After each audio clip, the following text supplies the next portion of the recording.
আজ আমি যে গল্পটি বলবো এটি আমার দাদির মুখ থেকে শোনা। অচিন দেশে এক জেলে ছিল। সে জেলে দেখতেও যেমন সুন্দর ছিল, সুঠামও ছিল, কর্মঠ ছিল।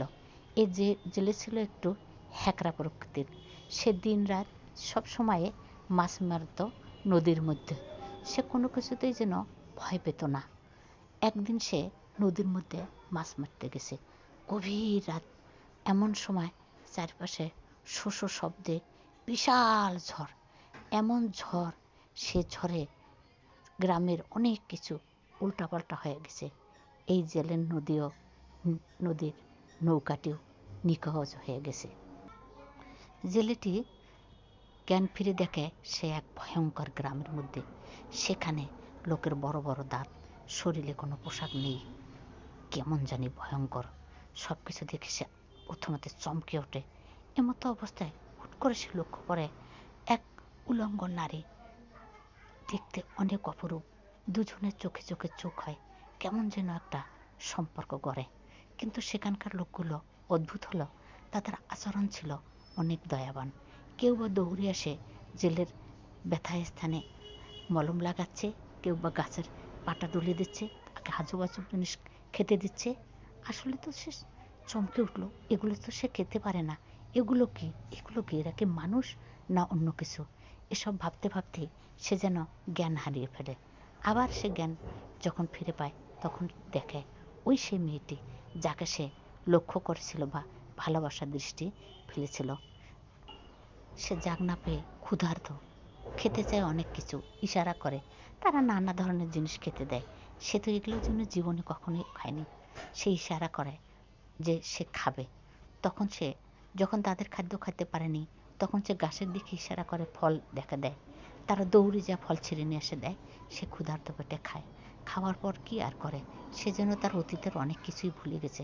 কোনো কিছু সে ভাবতে পারে না যে কি, সে কে, কোথায় থেকে আসছে, কে আসছে। যাই হোক, এ অবস্থায় ওই কুমারীর সঙ্গে তার একটি মধুর সম্পর্ক হয় এবং তাদের সাথে এই বিচিত্রভাবে সে বসবাস করতে শুরু করে। একদিন সে দাঁড়িয়ে হতাশ মনে দেখে বিশাল একটা ঢিপি। সেই ঢিপিটাতে অনেক লোক পাহারা দিচ্ছে। সে ভাবে আসলে ঢিপিটার মধ্যে কি আছে।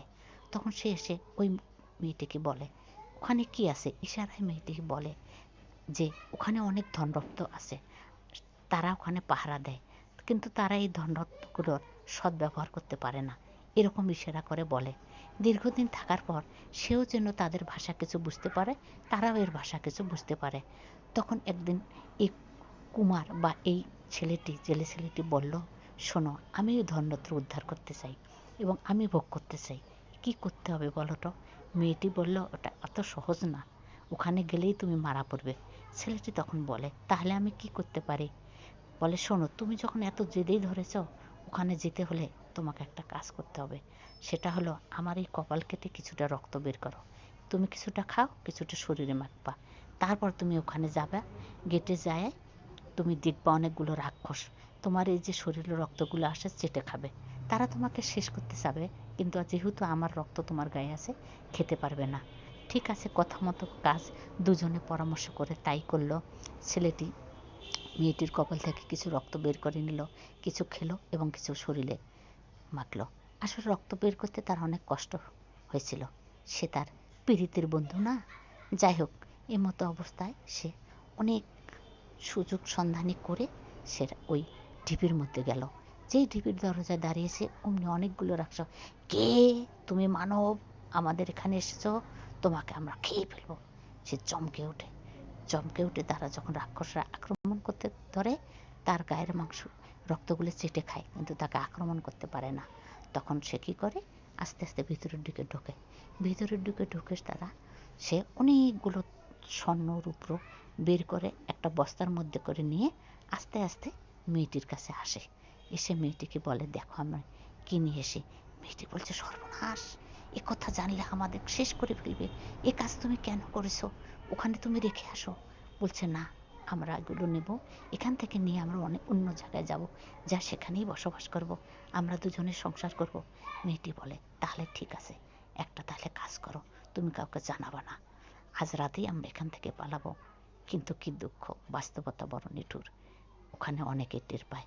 টের পাওয়ার পর দুজনকে একসাথে ধরার পর বলে, তোমরা অনেক দুঃসাধ্য কাজ করেছো, আমরা তোমাদেরকে এর বদলা হিসেবে দুজনকে একসাথে আগুনে পুড়ে মারব।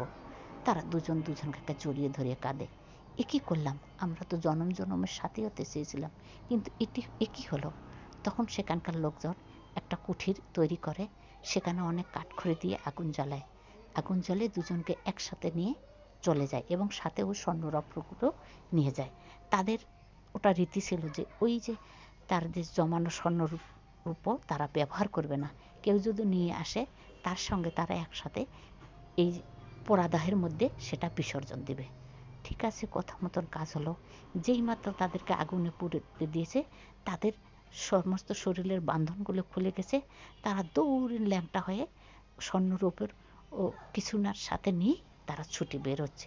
তখন লোকজন তারকে দেখলে, কে কে কে কে এখান থেকে বের হচ্ছে। অনেকে বলতেছে, এই যেও না ওটা আত্মা, ওটা কখনো শরীর নয়, ওটা আত্মা। ও ঠিক আছে। তখন সবাই মিলে বলে, ঠিক আছে, আমাদের সঠিক উৎসর্গ হলো, আমাদের নিয়মের বহির্ভূত করছে, তাই একে আমরা উপযুক্ত শাস্তি দিলাম। আসলে তারা দুজনের আত্মা নয়, তারা শরীরেই বের হয়েছিল। তারা দূরবর্তী একটি জঙ্গলের মধ্যে যায়, দুজনে একসাথে বসবাস করে। বলে, আজ থেকে আমরা দুজন কাকে স্বামী স্ত্রী হিসাবে গ্রহণ করে জনম কাটাবো। বলে, ঠিক আছে। তারপরে তারা দুজন ছোট্ট একটি কুঠির বাঁধে সংসার করে। তাদের একটা গর্ভের সন্তান হয়। যেদিন সে সন্তানটি জন্মে সেদিন তে আত্মচিৎকার করে বলে, আমি মানুষের মাঝে থাকতে চাই না, আমি আমার পূর্বপুরুষদের কাছে যেতে চাই। হঠাৎ করে জেলের কি বলে, রে এ কি, তাহলে আমি যার সাথে বসবাস করছি সে মানুষ না, কি বলে এ বাচ্চা। তখন রাক্ষসিনী কান্না শুরু করে, আসলেই জানো আমি মানুষ না, আমি এক রাক্ষসিনী। তবে শোনো সত্য, আমার মা এরকম এক মানবের সাথে প্রেম করে তার সন্তান আমি। আমার রক্তে মানবের রক্ত আছে, তাই আমি অর্ধ মানব অর্ধ রাক্ষসী। যেহেতু তোমার সঙ্গে আমার বিয়ে হয়েছে, আমি আমার এই রাক্ষসী রূপ থেকে পরিত্রাণ পেতে পারি। শোনো, তুমি এ নিয়ে মন খারাপ করো না, চিন্তিত হও না। তুমি একটা কাজ করো, তুমি আমার কথা শোনো। জেলে অস্থির হয়, এ কি করলাম আমি, এ কি করেছি আমি রাক্ষসের সাথে বসবাস করছি, আমার জীবন যে কোনো সময় শেষ হবে। হঠাৎ তার স্ত্রী রাক্ষসিনী আসে বুঝায়, না কিছুই হবে না, তুমি ধৈর্য ধরো এবং আমার একটি কথা শোনো। তুমি যদি আমাকে ভালোবাসো এবং আমার এই সন্তানটা আছে, তোমাকে একটা কঠিন বিসর্জন দিতে হবে। তুমি যদি দিতে পারো, আমি মানুষ রূপ হব এবং আমি তোমার সাথে সুখে সংসার করে খাবো। তবে আমার এই সন্তানটার নিয়ে একটু সমস্যা হবে। তার যখন 18 বছর পার হবে, তারও সে সমস্যাটার সমাধান হবে। তবে 18 বছর পর্যন্ত তাকে একটু আমাদের অন্যভাবে আগলে রাখতে হবে। তখন জেলে বলো, ঠিক আছে বলো, আমি কি করতে পারি তোমার জন্য। বলে, শোনো, তোমার শরীরের অর্ধেক রক্ত বের করতে হবে। তুমি অর্ধেক রক্ত বের করে অর্ধেক রক্ত থেকে কিছু অংশ আমি খাবো, কিছু অংশ দিয়ে তুমি আমার সর্বশরীরে মেখে দিবে এবং এ অবস্থায় আমি 7 রাত 7 দিন ধ্যানে বসে থাকবো। তারপর আমি ধ্যান যখন ফিরে পাবো, আমি যদি জীবিত অবস্থায় ফিরে পাই তাহলে আমি পূর্ণ মানুষ হব, আর যদি ফিরে না পাই তাহলে আমি মৃত্যুবরণ করব, অর্থাৎ রাক্ষস রূপ নিয়েই আমি মারা যাব। জেলে এ কথা শুনে জানি কেমন হয়, আহা কি বিসর্জন, এটা কেমন করে সম্ভব। তারপরও সে বলে, ঠিক আছে, তুমি যখন বললে প্রিয়তমা স্ত্রী, ঠিক আছে, আমার শরীরের অর্ধেক রক্ত আজ বের করে দিচ্ছি। হ্যাঁ, নাও এ রক্ত, খাও তুমি কিছু, বাকিটা তোমার শরীরে আমি মেখে দিচ্ছি। কথা মতন কাজ হলো। সন্তানটি বিছানার মধ্যে শুয়ে আছে, সে শরীর থেকে অর্ধেক রক্ত বের করে দিয়ে তার কিছু খেতে দিল, কিছু গায়ে মেখে দিল। সন্তানটা চেয়ে দেখে আর যেন কেমন আম করে, যে আমার মা বুঝে যে শেষ হয়।